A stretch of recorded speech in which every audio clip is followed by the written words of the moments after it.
Saudamos a todos com a paz de Jesus. Um feliz sábado para vocês. Antes de começarmos o estudo da palavra de Deus, nós queremos orar com vocês. Oremos.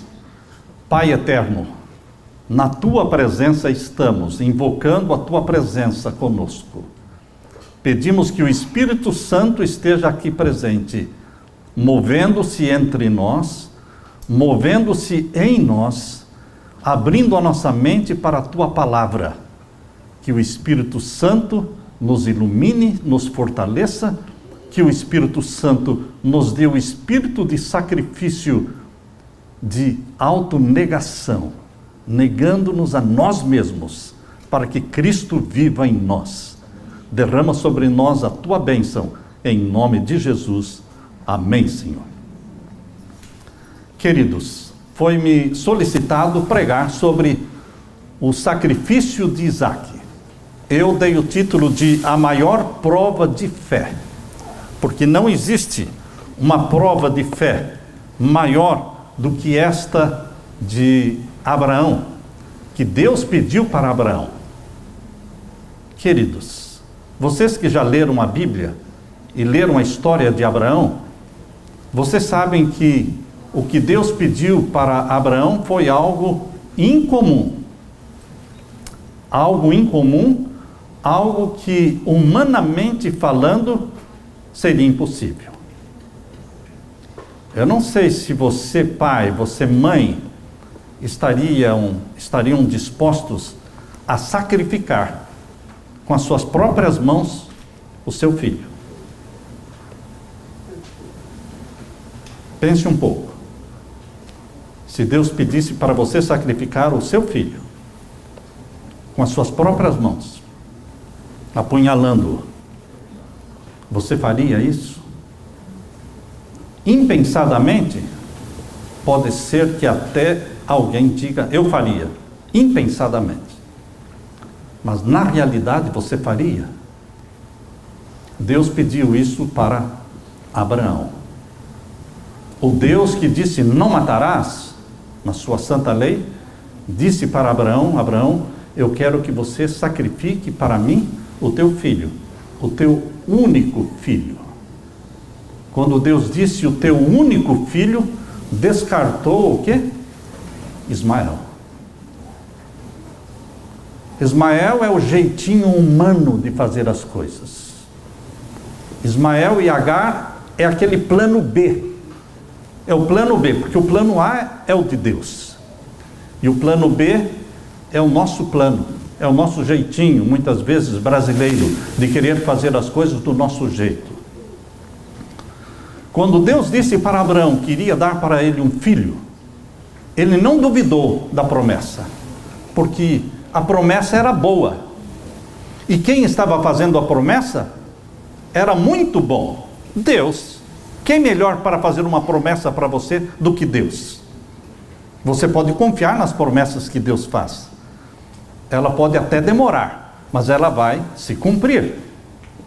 Deus prometeu para Abraão e para Sara algo que para eles era inimaginável, porque eram velhos. Já havia passado o tempo de uma mulher ter filhos. Sara já não sonhava mais com filhos. Ela era estéril. E Abraão já idoso. Queridos, quando Deus chamou Abraão de Ur dos Caldeus para sair, ele tinha 75 anos de idade. E Deus disse para ele, isso está em Gênesis capítulo 12, eu farei de você uma grande nação, muitas nações serão de vocês, Abraão e Sara. Mas eles não tinham filhos. Então Abraão ficou esperando a promessa de uma posteridade por 24 anos. Porque Deus voltou a falar com ele quando ele tinha agora 99 anos, depois de 75, agora com 99 anos, Deus falou, Abraão, agora nós vamos dar um filho para você e para Sara. Foram 24 anos. Nesse longo tempo de espera, 24 anos, Abraão e Sara eles fizeram decisões equivocadas. Sara teve uma boa ideia: dar Agar, a sua serva, como mulher para Abraão. E Abraão poderia ter consultado a Deus. É isso que o Senhor quer, Senhor? Mas infelizmente Abraão não consultou a Deus. Por quê? Não sei. Não sei. Mas ele achou uma boa ideia ter uma segunda mulher. O plano de Deus não era esse, nunca foi esse. Deus nunca planejou que você, homem, tivesse duas mulheres. Uma está de bom tamanho. Atrás de um grande homem existe uma grande mulher. Atrás de homens fracassados e derrotados existem 2 ou 3 mulheres. Porque Deus planejou que você tivesse uma. Agora, Sara sugeriu que Abraão tivesse uma outra esposa. E ele aceitou, sem consultar a Deus. Deus chamou Abraão para ser o pai da fé. Mas Abraão não era este pai da fé. Ele era fraco, ele era frágil, ele era vacilante. E queridos, Abraão com 99 anos, abra sua Bíblia agora em Gênesis capítulo 18. Gênesis capítulo 18, enquanto Abraão esperava o cumprimento da promessa de Deus, ele falhou. E as falhas de Abraão não foram falhas pequenas. Você, quando lê na Bíblia sobre as falhas de Abraão, você poderia pensar: bom, eu não faria isso, eu não ia mentir desta forma. Mas Abraão mentiu descaradamente. Abra sua Bíblia então em Gênesis capítulo 18 e vamos ver a história que Deus escreveu aqui para mim e para você. Verso 1 em diante: depois apareceu-lhe o Senhor nos carvalhais de Mamre, estando ele assentado à porta da tenda, quando tinha aquecido o dia. Agora ele já estava com 99 anos. Essa história do capítulo 18, já tinham passado 24 anos desde que ele saiu de Ur dos Caldeus. Verso 2: e levantou os seus olhos e olhou, e eis que 3 varões estavam em pé junto a ele. E vendo-os, correu à porta da tenda ao seu encontro e inclinou-se à terra. Esses 3 varões, 2 eram anjos, um era Jesus, o Deus Filho. Verso 3: e disse: meu Senhor, se agora tenho achado graça aos teus olhos, rogo-te que não passes do teu servo. Traga-se agora um pouco de água e lavem os pés e recostem-se debaixo desta árvore, e trarei um bocado de pão para que vocês se esforcem o vosso coração, depois passareis adiante, porquanto por isso chegastes até vosso servo. E disseram: assim faze como tens dito. E Abraão apressou-se em ir ter com Sara à tenda, e disse-lhe: amassa depressa 3 medidas de flor de farinha e faze bolos. Naquele tempo as mulheres ainda sabiam fazer pães, né? Hoje a menina que vai se casar precisa aprender a fazer pão, pelo menos, porque existe muita religião em um bom pão. Isso está no espírito de profecia, né? Existe muita religião em um bom pão, né? E queridos, tudo aqui no capítulo 18 mostra que Abraão estava com pressa. No verso 6 diz que ele se apressou. No verso 7 diz que ele correu Abraão às vacas e tomou uma vitela tenra e boa. E no finalzinho do verso 7 diz: e se apressou em prepará-la. E assim foi. Agora, queridos, Deus fez uma promessa para Abraão. E aqui diz o verso 11: e eram Abraão e Sara já velhos e adiantados em idade. Já Sara havia cessado o costume das mulheres. Assim, pois, riu-se Sara, dizendo: terei ainda deleite depois de haver envelhecido, sendo também o meu senhor já velho? E disse o Senhor a Abraão: por que se riu Sara, dizendo: na verdade gerarei eu ainda, havendo já envelhecido? Haveria coisa alguma difícil para o Senhor?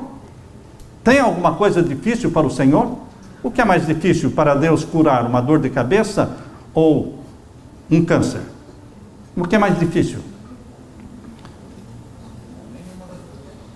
Então, por que as pessoas se desesperam quando tem câncer? E não se desesperam quando tem dor de cabeça? Por quê? Já parou para pensar? Você não vê as pessoas desesperadas, desiludidas da vida porque tem uma dor de cabeça? Passageira, porque tem remédio para isso, dor de cabeça. Mas quando a doença é incurável, a pessoa entra em desespero, porque agora ela precisa de Deus. Para dor de cabeça, ela não precisa de Deus, ela toma um comprimido.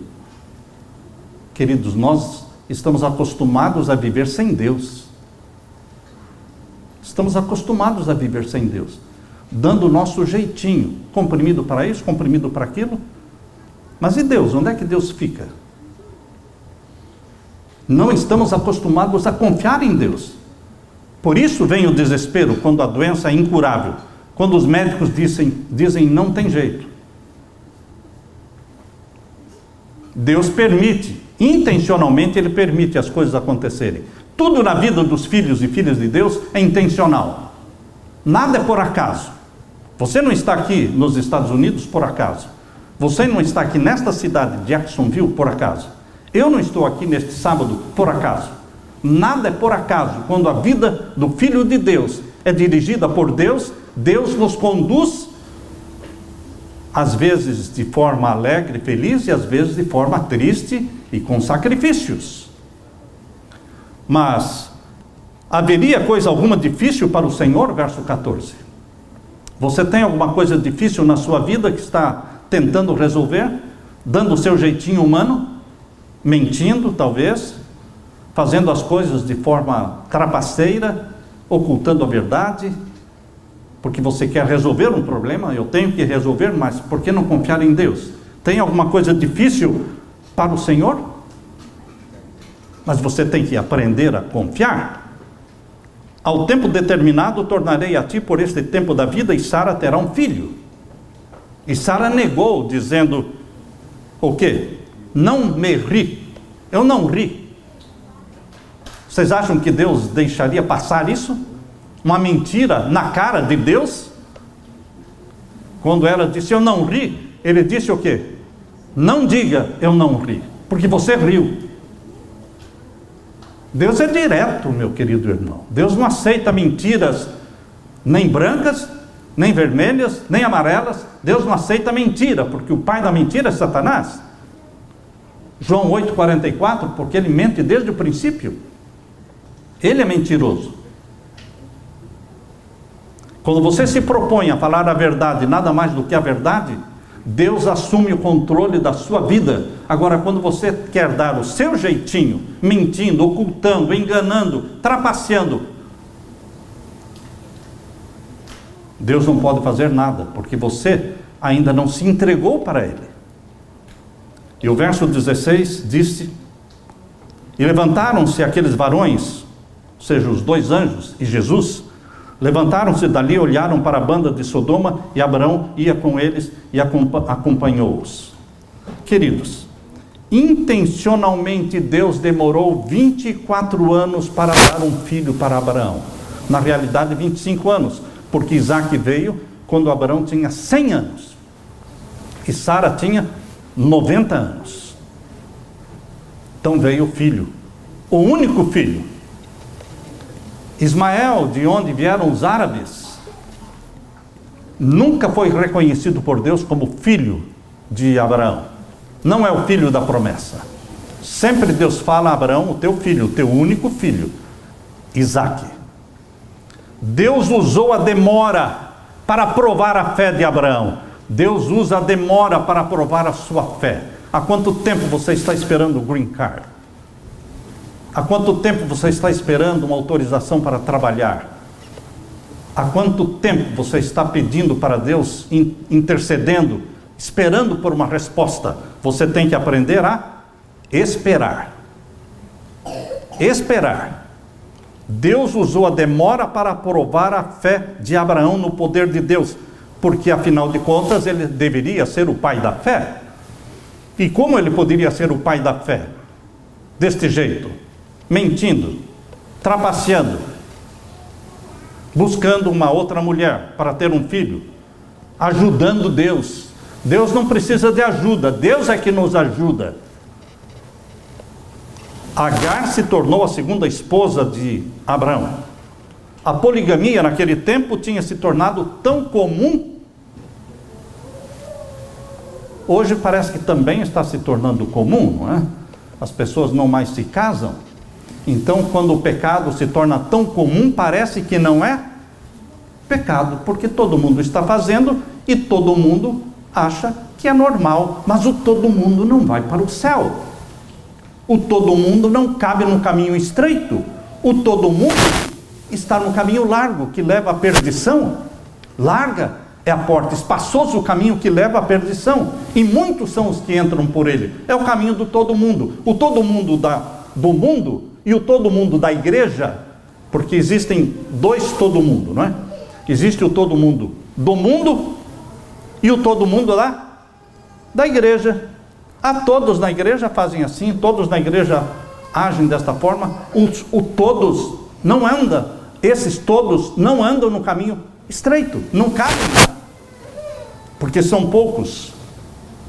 Então Agar se tornou esposa de Abraão, e a princípio aquela serva humilde se tornou orgulhosa, jactanciosa, e passou a tratar Sara com desprezo. E os ciúmes recíprocos perturbaram a paz daquele lar que um dia tinha sido feliz. Abraão tinha sido chamado para ser o pai da fé, mas parece que tudo estava dando errado. Abraão falhou quando aceitou Agar como mulher. Abraão falhou quando decidiu descer para o Egito por causa da seca. Veio uma grande seca, o gado não tinha pasto, e Abraão decidiu descer para o Egito. Mas ele perguntou para Deus se era para descer para o Egito? Não perguntou. Ele desceu para o Egito. Mas ele tinha que ser o pai da fé. Mas como seria um pai da fé sem consultar a Deus, sem ser obediente a Deus? Ele desceu para o Egito. Falhou. Abraão falhou quando pediu para Sara não contar que ela era sua esposa. Imaginem, se eu chegasse a um lugar e dissesse para Leila: não diga que você é minha esposa.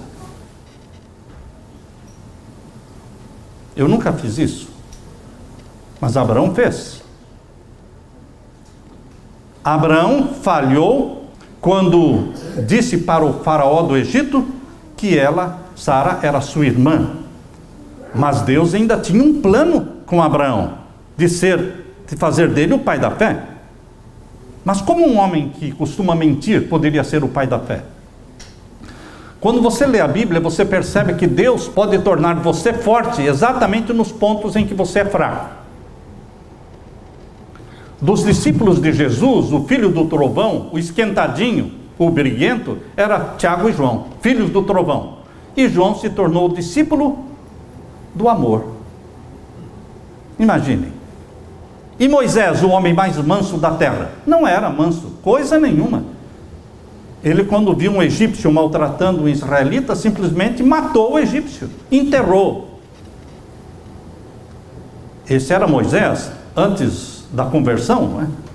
Mas Deus fez dele o homem mais manso da terra. E agora este homem, Abraão, que era vacilante e costumava mentir, Deus queria fazer dele o pai da fé. Queridos, Abraão novamente falhou quando mentiu para Abimeleque, fez a mesma mentira para Abimeleque de que Sara era irmã dele, só irmã, porque de fato era irmã, filha do mesmo pai, não filha da mesma mãe. Mas o pecado não era dizer que ela era irmã, o pecado era dizer que ela não era esposa. Foi a segunda vez que Abraão fez a mesma mentira, dizendo que Sara não era sua esposa, neste caso agora para Abimeleque. Imaginem se Deus fosse agir conosco da forma como nós usamos com os nossos semelhantes. Imaginem Deus falando para Abraão: é a segunda vez que você está mentindo e agora chega. Agora chega. Agora você não tem mais perdão. Eu perdoei você uma vez e agora outra vez o mesmo pecado, a mesma mentira. Queridos, graças a Deus existe o perdão. Deus perdoa, mas Deus não muda o seu padrão. Deus perdoa, mas Deus não rebaixa o padrão. Vejam quantas vezes Abraão falhou com Agar, com o faraó, com Abimeleque, mas Deus não desistiu de Abraão. Deus está disposto a perdoar, mas não está disposto a baixar o padrão. Uma vez um professor, aliás, quando nós estávamos entrando na faculdade de teologia, houve um teste. E o professor que deu esse teste, fez um teste tão difícil que todos reprovaram. Todos nós reprovamos no teste inicial. Resultado: cancelaram a prova. E nós entramos. Desconsideraram o professor. Será que quando Deus percebe que a prova está muito difícil, Ele manda uma prova mais fácil? O que você acha? Meu filho não passou no teste. O que eu vou fazer? Eu vou baixar o padrão. Eu vou ser menos exigente. Eu vou fazer alguma coisa mais fácil, uma prova, um teste mais fácil. Deus é assim? Deus não é assim. Deus perdoa, mas Deus não baixa o padrão. Deus não facilita as coisas. Não facilitou para Jesus. Jesus nasceu pobre, Jesus viveu pobre na terra, sendo o Filho amado, único de Deus. Nada foi facilitado para Jesus na sua vida da terra. Deus não facilitou para Abraão também. Se você não passar nos testes, pequenas provas, espere por maiores. Espere por maiores. Nós às vezes pensamos que Deus vai baixar o padrão, vai diminuir a exigência dos mandamentos de Deus, diminuir as exigências na guarda do sábado. Está muito difícil eles santificarem as 24 horas sagradas do sábado, está muito difícil, então vou diminuir um pouco a exigência. Deus nunca diminui a exigência. Deus não baixa o padrão, Deus não facilita, Deus eleva o padrão. Humanamente, quando a pessoa está fazendo salto de vara, e a vara está muito alta, eles o quê? Você está treinando, está muito alta, baixa um pouquinho, baixa um pouquinho. Deus não baixa um pouquinho. Deus diz, levanta mais. Até que ele descubra que ele não pode mesmo. E lance mão de mim. E confie em mim. Por isso Deus manda o quê? Subir o padrão. Suba a vara. Eu quero que ele se convença que ele não pode. Eu quero que ele se convença que ele não vai conseguir. Eu quero que ele entenda que a única solução para a vida dele sou eu. E às vezes nós somos tão tardios em aprender que nós dependemos, e Deus quer que dependamos dele 100%. Seja para uma viagem de avião, seja para a compra de uma casa, seja para um trabalho, seja para qualquer coisa, Deus quer que você dependa dele. Deus coloca um padrão elevado, semelhante ao padrão de Jesus Cristo. Você pode pecar e ser perdoado. Jesus não poderia pecar e ser perdoado. Você já pensou nisso? Você pode falhar e ser restaurado. Jesus não poderia falhar nenhuma única vez e ser restaurado. Por isso existe um padrão. E o padrão é Jesus. E Jesus tem que ser entronizado em você. A mente de Jesus, a santidade de Jesus tem que ser transplantada em nós. implantada em nós. Nós temos que clamar por isso. Nós temos que entender que sem Jesus você não pode e eu não posso nada. João capítulo 15, não é? Se as minhas palavras estiverem em vós, e se vós estiverdes em mim, tudo o que pedirdes e quiserdes será feito. João capítulo 15.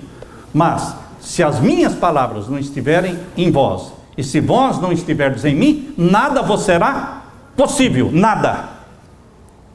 Deus quer que entendamos que com Jesus tudo podemos, que sem Jesus nada podemos. Mas ele é o padrão elevado que Deus estabeleceu para ser contemplado, assimilado, reproduzido na nossa vida. Deus não facilitou a vida de Abraão, mas Deus exigiu dele o que mais difícil pode ser para um ser humano pecador. Você conhece na Bíblia alguma prova maior do que esta? Toma o teu filho, o teu único filho, e oferece-o. Abra sua Bíblia em Gênesis 22. Não existe prova maior do que essa. Verso 1, Gênesis 22. E aconteceu depois destas coisas, depois que Abraão mentiu, enganou, falhou, o que aconteceu? Aconteceu depois destas coisas que provou Deus a Abraão. A minha tradução diz: tentou Deus a Abraão. Deus não tenta ninguém. A palavra correta aí, a tradução seria provar. Deus provou a Abraão e disse-lhe a Abraão, e ele disse: eis-me aqui. Ele disse: toma agora o teu filho, o teu único filho. Está percebendo que Deus não aceita o jeitinho humano? E Ismael? Não. Ismael não é o teu filho. O filho da promessa não. Esse foi o seu jeito humano. Pega o teu filho, o teu único filho, Isaque, a quem amas, e vai-te à terra de Moriá, e oferece-o ali em holocausto sobre uma das montanhas que eu te direi. Então se levantou Abraão pela manhã, de madrugada, e albardou o seu jumento, e tomou consigo 2 dos seus moços, e Isaque seu filho, e fendeu lenha para o holocausto, levantou-se e foi para o lugar que Deus lhe dissera. 3 dias de viagem. 3 dias de agonia. Imagine a agonia de Abraão caminhando com Isaque, os outros 2 moços, sabendo que teria que sacrificar Isaque. Os outros não estavam em agonia, porque não conheciam o que estava se passando. Durante a noite eles paravam para dormir. Eu imagino que Abraão não dormia. Ele olhava para Isaque dormindo e ficava chorando e clamando: será que Deus vai mudar de ideia? Ó Senhor, será que o Senhor tem alguma mensagem para mim? Eu estou olhando para o meu filho dormindo. Temos mais um dia de viagem e mais uma noite. E Abraão chorava e orava, esperando que Deus dissesse: basta, Abraão, está bem, já é suficiente. Mas nenhuma resposta de Deus. Mais um dia de viagem e mais uma noite. Queridos, foi uma prova muito difícil. Satanás tentando Abraão para desistir, para duvidar da voz de Deus. Deus diz: não matarás? Como é que agora ele me pede para matar o meu filho? Não deve ser a voz de Deus. Abraão conhecia a voz de Deus. Você conhece a voz de Deus? Você tem certeza quando é Deus que está falando? As pessoas perguntam para mim, para a Leila: o que deu em vocês? Vocês não estavam bem lá nos Estados Unidos? Estávamos. Junto com a família, filhos, netos. Tínhamos uma chacrinha. Eu pensei que seria para o resto da minha vida. Eu disse várias vezes para minha esposa: não volto mais para o Brasil. Deus já nos colocou aqui e vamos ficar aqui nessa chácara. Mas Deus tinha outros planos. E Deus nos empurrou de volta para o Brasil. E nós fomos. As pessoas lá, a pessoa que nos vendeu, a pequena pequeno pedaço de terra, pequena fazenda. Ele perguntou: o que deu em vocês? Eu não entendo. Ele disse: eu não entendo. Como é que vocês vêm de lá para esse lugar aqui? Eu também não entendo. Mas eu comprei, paguei e assinei a escritura antes de ver. Antes de pôr o pé na terra. Porque eu tinha certeza que era Deus. Era Deus. Ele me deu sinais. Ele foi me mostrando, me provando que era Ele. Eu não podia duvidar. E não estou duvidando. Agora, existe sofrimento? Existe. Minha esposa chora? Chora. Todas as sextas-feiras. Durante a semana não tem tempo para chorar. Tem muito trabalho. Mas sexta-feira, à noite, é a noite do choro. Porque ela fica pensando nos filhos e nos netos e no pôr do sol. Mas nós temos um grupo de 38 crianças e cerca de 30 a 40 adultos. Então são mais de 70 pessoas que estão louvando e adorando a Deus cada sábado às 4:30 da tarde. Mas não existia esse grupo. Estes filhos de Deus já estavam lá, mas ainda não adoravam a Deus de sábado em sábado. Então Deus tinha um plano, um propósito. E você não pode duvidar dos planos de Deus. Mas os planos de Deus incluem sacrifícios, choro, lágrimas, noites sem dormir, tentando entender. Muitas vezes nós não conseguimos entender, mas nós continuamos crendo. E aqui em Gênesis capítulo 22, leia comigo agora o verso 7 em diante. Então falou Isaque a Abraão, seu pai, e disse: meu pai. E ele disse: eis-me aqui, meu filho. E ele disse: eis aqui o fogo e a lenha, mas onde está o cordeiro para o holocausto? Que pergunta, não é? Para este pai, que ainda não tinha revelado o plano de Deus. E Abraão respondeu, verso 8: Deus proverá para si o cordeiro para o holocausto, meu filho. Deus proverá. Será que esse Deus que provê morreu? Ou ele está vivo? Será que esse Deus que provê ainda pode prover solução para o seu problema? Para a sua doença? Para as suas angústias? Deus proverá para si um cordeiro. E esse cordeiro provido foi Jesus. Esse cordeiro está vivo, não está morto. E ele pode prover a sua vida, a sua necessidade, resolver a sua vida. Ele resolve a sua vida. Quando nos aposentamos, não tínhamos carro pago e nem casa comprada. Deus falou: Samuel, vou dar um jeito, fique tranquilo. A minha nora bateu o carro, deu perda total, mas não estragou nada o carro. Deram perda total sem necessidade. Fiquei com o carro e tudo pago. Bom, carro já tem, mas não temos casa. Eu vou dar um jeito. Deus dá um jeito. Não tente você dar um jeito. Porque eu disse para Deus: Senhor, eu construí tantas igrejas para o Senhor. Foram dezenas. Mas eu não construí a minha casa. Deus disse: eu cuido disso. Queridos, Deus falou com uma mulher para pagar a minha casa aqui na Flórida. E ela me liga do Brasil dizendo: Deus está me falando para quitar a sua casa. Fiquei com boca aberta, abismado, não respondi nada. Uma semana depois, por insistência da minha esposa, que dizia: volte a ligar para a mulher. Eu voltei a ligar para ela.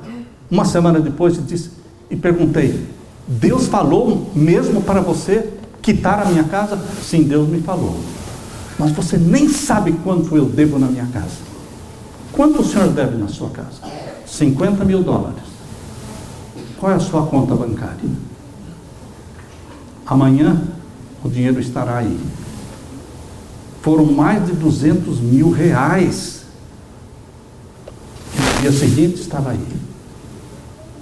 Agora com casa paga, tudo bem, estamos tranquilos.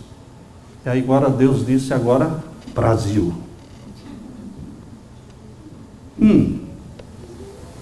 Então vamos vender, não é? Vamos vender a casinha, que custou 69 mil dólares. Vamos vender. O que eu vou fazer com 60 mil dólares no Brasil? Coloquei à venda, mas foi vendida por 195 mil dólares. Eu fiquei assim, ó. O Senhor fez isso, Senhor. Foi o Senhor que fez isso, eu não fiz nada. Primeiro o Senhor pagou a minha casa. E agora o Senhor transformou 69 mil em 195 mil. Queridos, Deus é Deus. Deixe Deus ser Deus na sua vida. Deixe Deus ser Deus. Ele quer ser Deus na sua vida. Para Abraão, foi muito duro Abraão deixar Deus ser Deus. Quando ele colocou o filho no altar, quando ele amarrou aquele filho com lágrimas, porque ele amarrou Isaac com lágrimas. E Ellen White, no livro Patriarcas e Profetas, diz que Isaac ajudou o pai a amarrar os seus pés, suas mãos. Imaginem, Isaac ajudando Abraão a amarrá-lo. Que filho submisso! E então, Abraão levanta o cutelo para matar o filho, sacrificar o filho.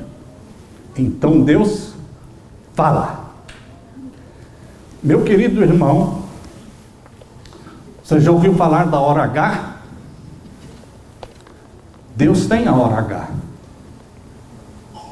Deus tem o momento certo. Até lá Ele deixa você passar por uma prova dolorida, de muito choro. Mas existe um basta. Existe uma hora H em que Ele vai se manifestar. E dizer, Abraão, basta Abraão. Agora eu sei que tu me amas, porque não me negaste o teu único filho. E Abraão olhou para o lado e viu um cordeiro com chifres emaranhados no arbusto. Ele viu o cordeiro que ele falou, Deus proverá para si um cordeiro. Deus proveu. Você acha que Deus falha? Deus não falha. Deus proveu um cordeiro, do nada. Apareceu um cordeiro ali no monte Moriá.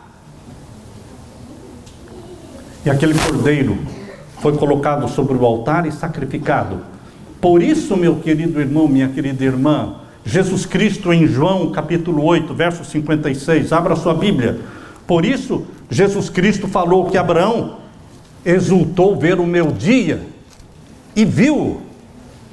Abraão viu o Cordeiro de Deus que tira o pecado do mundo, naquele animalzinho. Ele entendeu o plano da salvação. Ele entendeu o sacrifício do Deus Pai em dar o seu Filho único para morrer por nós.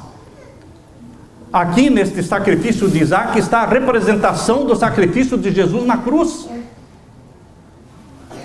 Diz aqui em João capítulo 8, verso 56. Abraão, vosso pai, exultou por ver o meu dia, e viu e se alegrou. Com que alegria Abraão contemplou aquele cordeiro com os chifres presos no arbusto? Com que alegria, com que sorriso nos lábios. Imagine a alegria de Isaac, ainda amarrado em cima do altar, e o pai Abraão, ambos olham para o cordeiro, e Abraão diz, filho, Deus proveu o cordeiro. Deus vem em socorro seu, meu querido irmão. Deus vem em socorro meu. Deus vem em socorro daqueles que nele esperam e confiam nele. Ele não falha, mas ele não baixa o padrão. Porque no coração de Abraão, Isaque morreu. Quando ele levantou o cutelo, o braço, e desceu a mão, o anjo segurou. O anjo segurou. Então no coração de Abraão, Isaque já tinha morrido. O sacrifício foi feito. Deus permite você chegar até a hora H. Mas Deus se manifesta. Mas nós temos que confiar nele.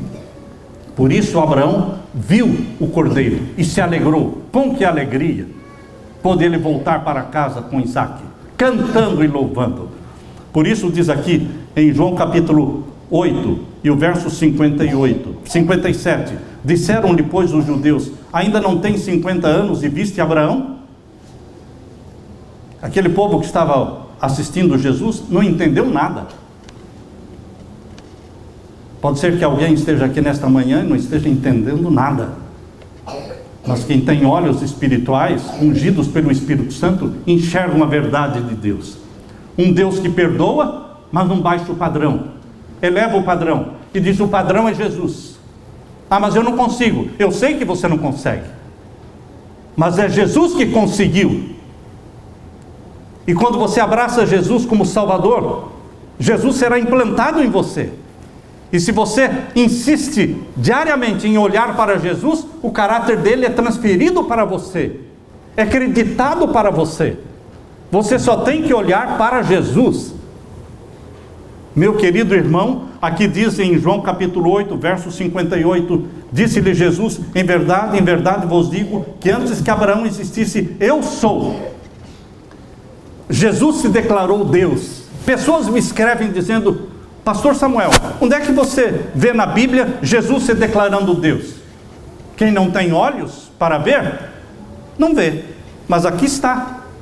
Antes que Abraão existisse, eu sou. Ele se declarou o grande eu sou da Bíblia. Eu sou quer dizer o eterno. É o mesmo Deus, Jesus Cristo, que falou com Moisés no Monte Sinai, quando ele pediu para que Moisés fosse ao Egito, e Moisés disse o quê? Como é que eu vou para o Egito? Vou dizer o quê? Quem me enviou a eles? E Deus disse: diga a eles que o eu sou te enviou a eles. É o eu sou, é o mesmo. É o Deus Filho, é Jesus Cristo. Ele é o Cordeiro provido por Deus para você, meu querido irmão. Ele é o meu Cordeiro. Ele é o meu Salvador. E eu tenho que contemplá-lo cada dia para ser transformado à semelhança dele. Eu termino lendo para você o que está na segunda carta de Paulo aos Coríntios, segunda carta de Paulo aos Coríntios, capítulo 3, e o verso 18. Mas todos nós, com a cara descoberta, refletindo como um espelho a glória do Senhor, somos transformados de glória em glória, na mesma imagem, como pelo Espírito do Senhor. É através do Espírito do Senhor, o Espírito Santo, que você é transformado de glória em glória, dia a dia, à semelhança de Jesus. Contemple Jesus. Demore-se em contemplar Jesus cada manhã, cada noite, cada madrugada. Contemple-o. E você vai ser transformado à imagem daquilo que você está contemplando. Porque o Espírito Santo faz isso. Esse é o padrão de Deus. Deus perdoa, mas Deus não baixa o padrão. Mas Deus nos eleva ao padrão perfeito que é Jesus Cristo, porque Ele nos acredita a vida perfeita de Jesus, Ele nos acredita a obediência perfeita de Jesus, e o Deus Pai vê Jesus em cada um dos salvos. Amém? Amém. Deixe-me orar com você. Pai Santo, obrigado pelo padrão perfeito, pela obediência perfeita, pela santidade perfeita de Jesus Cristo. Obrigado pelo Cordeiro que o Senhor proveu para Abraão, Mas não foi só para Abraão. O Senhor proveu um cordeiro para cada um de nós. Nós estamos contentes por Jesus Cristo ter morrido, ressuscitado, assunto ao céu e prestes a voltar para nos buscar. Volte logo, querido Jesus, vem nos buscar. Nós nos espelhamos no Senhor. Queremos a tua santidade, o teu caráter, tua mente, tua perfeição. Abençoa-nos, pois é em teu nome, Jesus, que pedimos e agradecemos. Amém, Senhor. E amém. Fiquem com a paz de Jesus.